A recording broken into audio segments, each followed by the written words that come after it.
I'd like to apologize right away that my comments today are going to remain a bit autobiographical.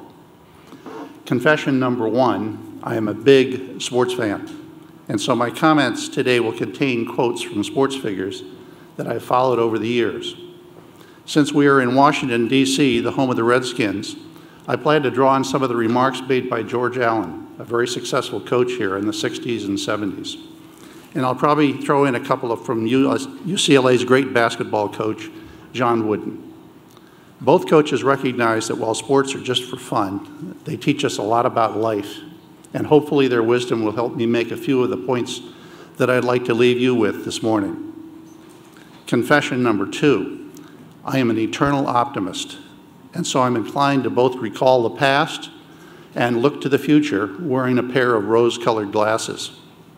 I do have a few things that I'm worried about, and I won't sugarcoat these concerns, but for the most part, I'm optimistic because of the great skill sets that those of you here today bring to cancer research. Later today, you'll hear a little bit about the history of prostate cancer from Howard Sewell, and perhaps after that, you'll understand how important those early days were to marshaling the interest in and financial resources for the work you are doing now. So you permit cancer survivors such as me to retain our optimism, and I am grateful to all of you. So now I'd like to tell you how I found my way into biotech, tell you a little about the way the world was in the early days, and share with you some of the things that I have learned or observed along the way. Finally, I'd like to describe a few of the things that excite me as I look to the future. My career evolution into biotech is somewhat incredible as I look back on it.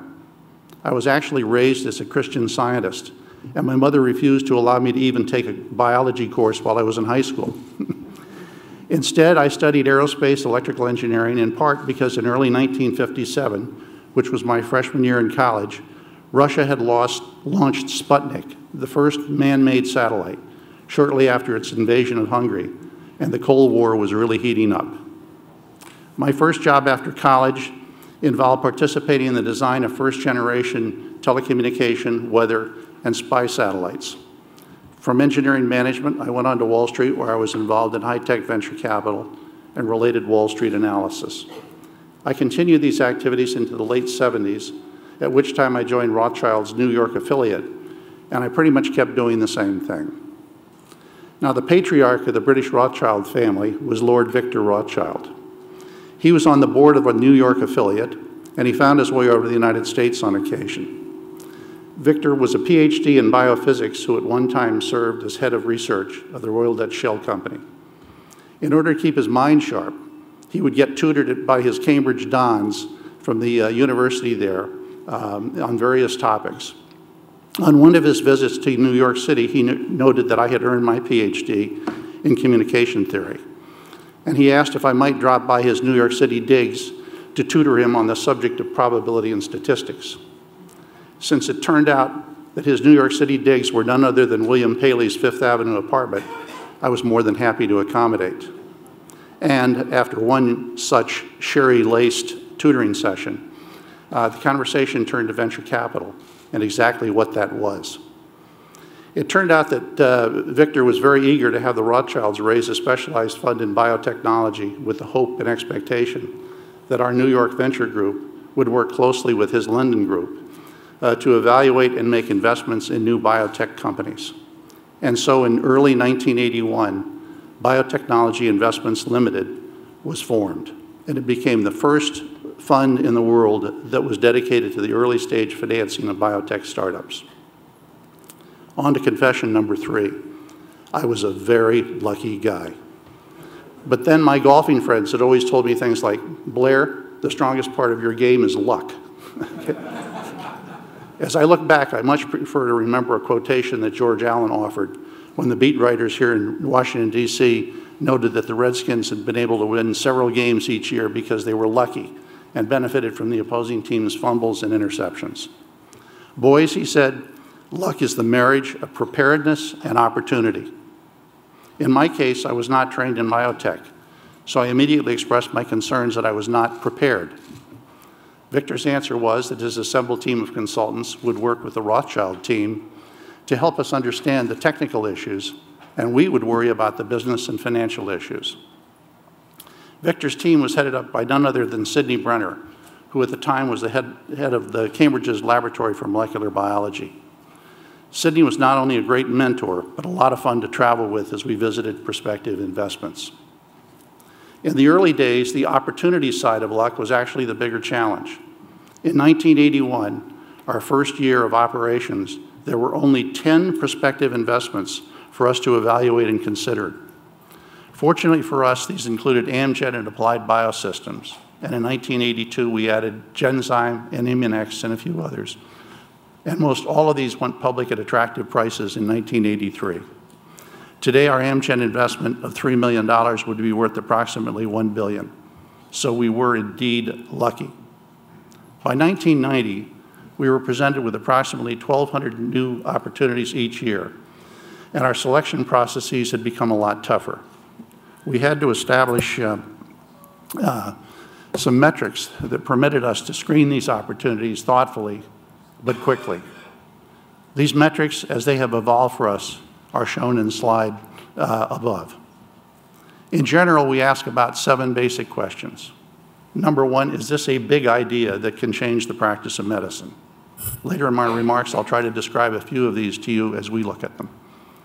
Number 2, to what degree has the science been validated? Have there been in vivo testing in accepted animal models, or even better, human testing? Number 3, are the manufacturing processes well understood, or do they need to be developed in parallel? For example, monoclonal antibodies manufacturing added about $20 million to the startup costs of each of the early pioneers in the field. Number 4, what are the credentials of the scientific and management teams, and who referred them to us? And number 5, can our organizations, can the venture capital community actually afford the related program plans?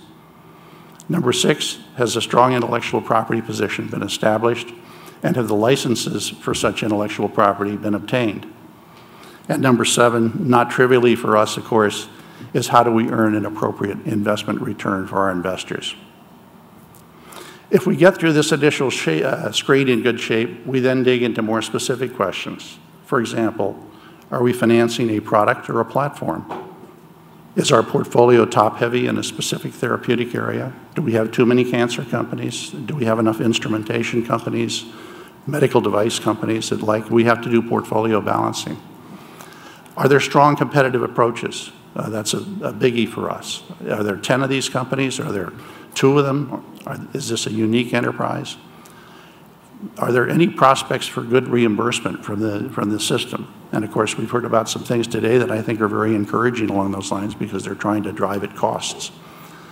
And then finally, what are the clinical costs and challenges? Are they going to be insurmountable? Can we get there? After we complete these evaluation processes, we then make a decision to invest or not. Many times we conclude that we have a high interest in an opportunity, but we choose not to invest until more progress is made in the areas that seem weak to us at the present time. We might choose to look again in a year or 2, and occasionally we invest in these companies later rather than sooner. After the investment is made, the real work begins. Obviously, we do not get involved in preclinical work or any of the scientific development. That's not our thing. But we as venture capitalists truly get involved in organizational development, clinical trial planning, financial planning and the raising of additional capital, and regulatory strategy. While we have internal competencies in these areas, we rely on a strong network of experts to help us. About 80% of my time is actually spent on these activities. In other words, the activities and things after we've made the investment. For this reason alone, we now only work with experienced management teams, which were not usually available to us when we started Biotechnology Investments Limited in 1981. When we invested in Amgen in 1981, we did so in large measure because we had a lot of confidence in George Rathman. He had a special quality of seeming to be a scientist in the eyes of businessmen, and a businessman in the eyes of scientists such as Sidney Brenner. Needless to say, both groups had a lot of confidence in George, and I came to realize early on that what all good businesses have in common is strong leadership. So we are careful to make sure that our businesses are well led And equally important, we try not to give our anointed leaders orders. Like, one of my partners likes to say that our CEOs deserve either a pat on the back or a push out the door. If there is a takeaway message for any of you here in the audience who are inclined towards entrepreneurial pursuits, it is to make sure that you find and follow only strong leaders. They make a big difference. But in the words of the great John Wooden, the main ingredients of stardom is the rest of the team. So beware the leader who perceives himself as a superstar. Hopefully by now I've given you a sense how I've gone about the process of investing in biotech as a venture capitalist and working with those companies in which we've invested. While our beginnings in the industry were modest but very successful, it is even more impressive to note how far the industry has come in the last 30 years. In 2003, Lehman Brothers published a report, which is summarized in the slide above, that absolutely blew my socks off when I first saw it. The revelation for me was the very large differential that existed between the worldwide clinical pipelines of the large pharmaceutical companies and the corresponding pipelines of the emerging biotech sector. Like most people, I had assumed that the large pharmaceutical companies, which had the vast majority of capital resources, the research and clinical development budgets, and the stock market capitalizations, that these companies would dominate the world's clinical pipelines. But this was not the case. Whether the specific stats in the Lehman Brothers report were precise or not, the point was clear. Most of the new products likely to be approved and in the market over the next 10 years were probably going to come from the emerging biopharm sector and not from the more traditional large pharma sources. Was Lehman Brothers right in 2003? No comments, please, about the mistakes that we all know they made in the next 5 years. But take a look at the information in the slide above, which indicates the source of all approved, not drugs in the clinic, but the approved fast-track drugs last year. Indeed, the venture-backed biopharm sector has now commenced to dominate approvals as well as pipelines. This gives me an opportunity to provide another important takeaway message for you all. Most of the companies who will take a keen interest in your work and your research over the next 5 to 10 years will be companies that you probably never heard of. Now, you should not get the idea that our biggest pharmaceutical companies are evil or uninterested in your work. To the contrary, they're highly enthusiastic and in time are likely to take your products to the market. They will become the marketers of your products by becoming the acquirers of the venture-backed companies where your work first sees the light of day. And their pipelines depend on such mergers and acquisitions, as the slide shows. If the slowing rate of growth of large pharma R&D spending compared to the number of new molecular entities that are getting approved annually is apparent from the slide, it has dawned on more than one large company that they cannot continue to support the growth in R&D spending at the same time that smaller biotech companies are becoming available with products that are closer to FDA approval and in today's world frequently available for only $500 million to $1 billion. This trend is further supported by the problem that many of the big companies face with patent expirations over the next few years. Okay, reflected in the slide above, and it describes the 2011 to 2013 timeframe.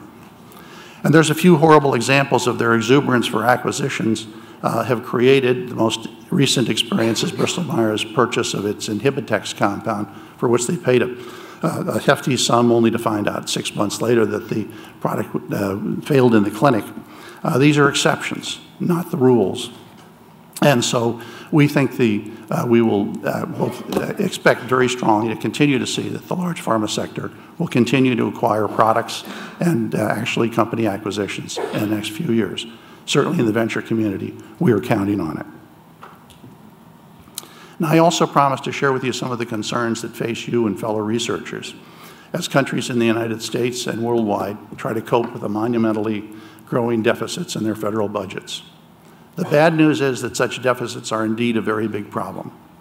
The good news for you is that your work has never been more important to our population, read voters, or to those who understand that your work is a vital part of the solution and not the problem. I presented a slide, which is the classic budgetary problem that faces everybody. And it's presented here not so much to inform, because it's already been beaten to death, but rather note that the information, it looks at these expenditures from an absolute cost of treatment perspective.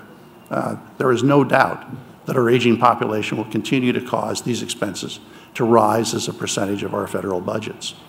But that's not a problem. I think it was mentioned earlier today, I think very effectively, that we need to start thinking about the money we spend for research as an investment and not as a cost. Today it's looked upon as a cost in the budgetary pie.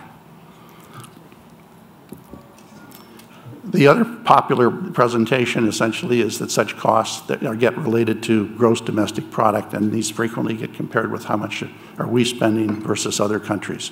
And by innuendo, they suggest that such costs are a drag on our national productivity.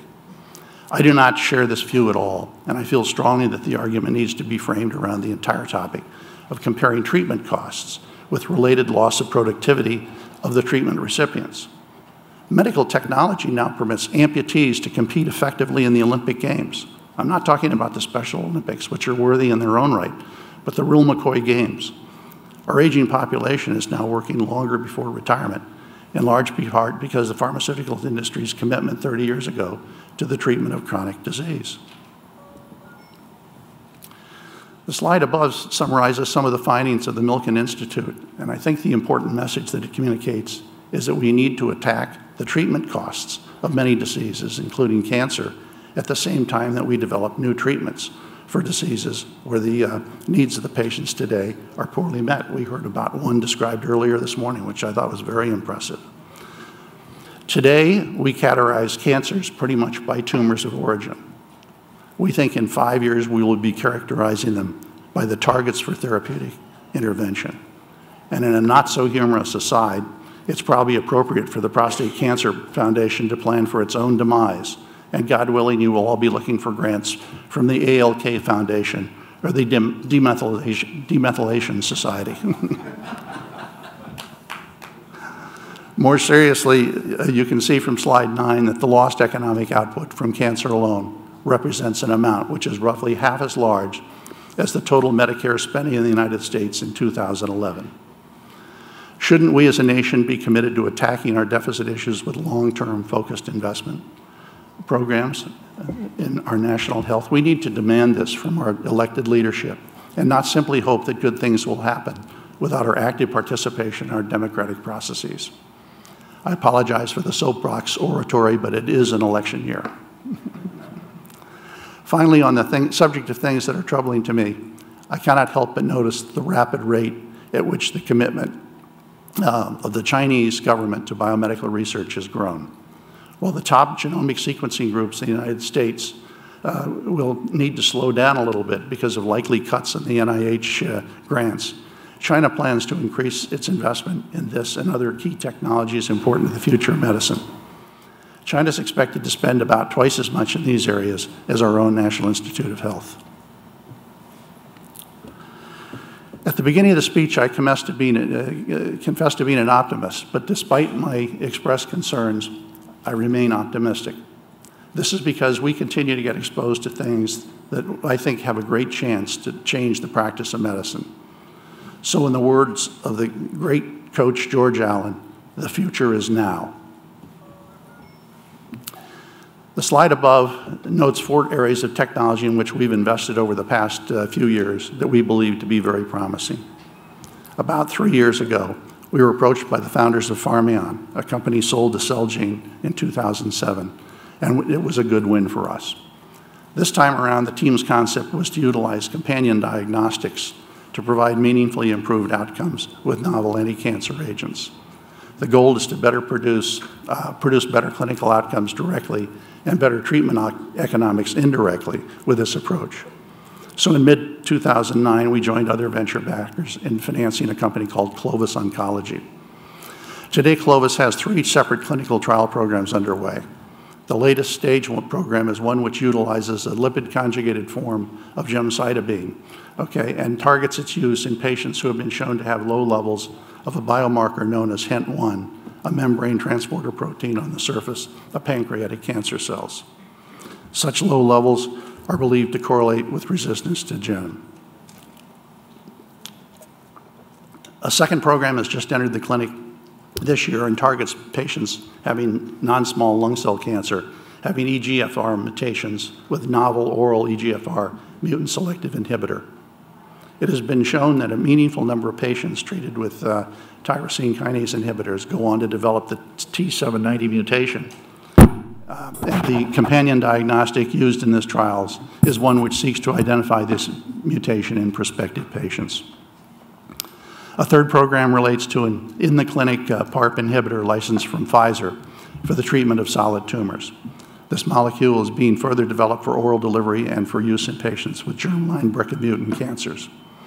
We believe that this commitment that Clovis has made to use of companion diagnostics will become standard in the industry sooner rather than later. I think Roche claims that every one of its clinical programs by the year 2014 will contain the use of clinical companion diagnostics. The concept of using circulating tumor cells to track cancer and its progression and treatment efficacy has now come into vogue. To date, the process has been one of counting CTCs, or rather counting what appear to be CTCs, with reasonably reliable and now FDA-approved instrument offered by Johnson & Johnson. The excellent work in this area has been supported by the Prostate Cancer Foundation, and the concepts of liquid biopsies is getting more realistic each year. Domain has funded some work in this field through investments in a San Diego-based company called Epic Sciences, which now has a number of contracts with companies engaged in clinical trials to measure their utility. We think the future is very promising for technologies which provide more than quantization of CTCs, and that in time the ability to perform cellular assays of such cells will provide useful information for the oncology community. Early in 2011, we invested in an already established company, BioNano, which had developed a proprietary sequencing method for analysis of very long segments of DNA. Since the next-gen sequencing methods used today are for sequencing of shorter segments and then use reassembly techniques for long sequences, they can be error-prone and often miss important information. Long reads permit BioNano and its users to search directly for structural variation. Example, that is a variation of the genome involving large pieces of the genome moving around. In February 2011, researchers funded in part by PCF at the Broad published a landmark article in Nature showing that in 7 different prostate cancer tumors, there were major structural variations of high significance. The researchers required heroic efforts to characterize these variations at great expense of time and money. As with the tools that evolved with the Human Genome Project, it is BioNano's objective to make such analysis rapid and inexpensive, 2 requirements for such a tool to be adopted for broad clinical use in the future. We are strong believers that sequence-based diagnostics will be important contributors to the lowering of patient treatment costs in the future. Once in a while, we violate all of our front-end deal evaluation methods if the big idea just jumps out at us and gets us very excited. Novel biology tends to do this, and despite the fact that we have become very focused on asking questions like, what are you going to make and how are you going to sell it? We think there's a deep need to keep investing in basic biology that might drive future discovery. About 7 years ago, we did this with a company called 5' Therapeutics. In simple terms, the original idea was to use synthesized forms of several thousand of the body's secreted proteins, then made possible by the work of gene jockeys analyzing the results of the Human Genome Project. These would then be screened in an array of functional assays to understand what function the protein was. To me personally, this was exciting because it seemed to flip the Amgen model upside down. Amgen's early efforts centered on determining EPO's structure so that it could be made synthetically because the function of EPO was already known. In this case, 5' took the 2,500 or so secreted proteins whose function was unknown and tried to figure out what it was. Obviously, this is an oversimplification of their work, but has already led to the discovery of several highly active protein therapeutics, one of which has progressed very nicely in the cancer field. More recently, we were convinced that we ought to invest in a biologics company established by Paul Schimmel by the name of Pharma. Atyre seeks to identify, produce, and develop therapeutics in a novel class they refer to as physiocrines.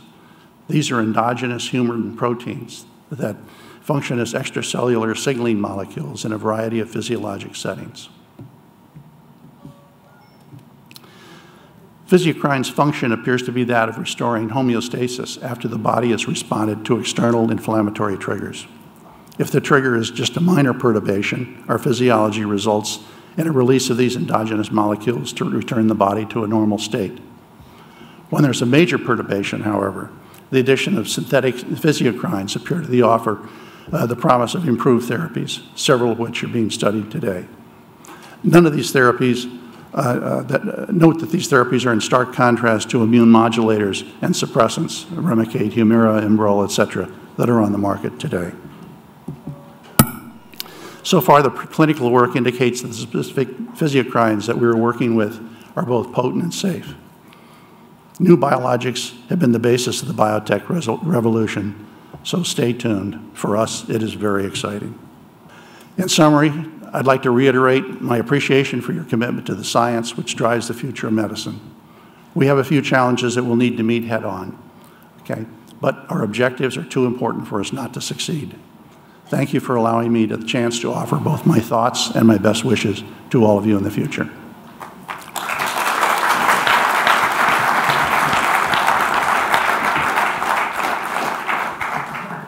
Thank you, Jim. That was brilliant. We have time for a couple of questions, one or two questions.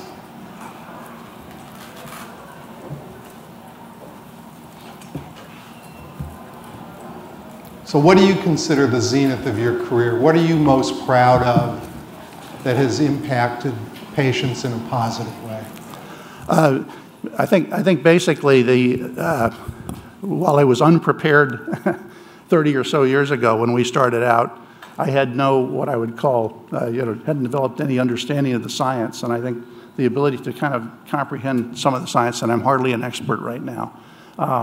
But at least now I can get excited about things when I look at them for the first time that I just kind of looked at, with a blank stare, and somebody came in, do you realize why this is important? And I would say, not really, and I had to have it explained to me. So now somebody can come in and talk to me, and I can react to it and make a difference. And we've done some things that just being involved with the work of the Prostate Cancer Foundation and see the value of basically patient advocacy and being able to really change the dynamics of funding for things that are important. Things that you sit there and throw up your hands about and say, we can't do this for X, Y, Z reasons. You work with Mike for 10 minutes and you're a can-do guy. It's fun. Well, I'd like to personally thank you for all that you do for mankind and everything that you do for our foundation. Thank you very much.